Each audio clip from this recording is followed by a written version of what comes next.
Само да го дополнам вашето прашање. Еве го имам јас стенограмот пред мене.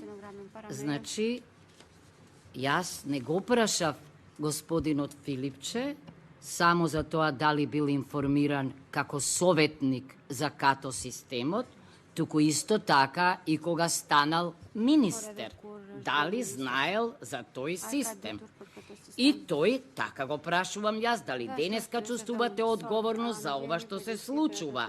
Како господинот Сали го знаел и го забележал ова, а вие не и така натамо. Значи, тој ми одговара, апсолутно не сум бил запознаен со ништо на клиниката за онкологија до тогаш и вели дека не знаел ништо ни за като системот. Значи, не само кога го советувал Тодоров, туку кога бил министер. Не треба како советник, јас реков, да знае, меѓутоа кога станал министер, како што сегашниот министер веднаш се информирал, требало и тој.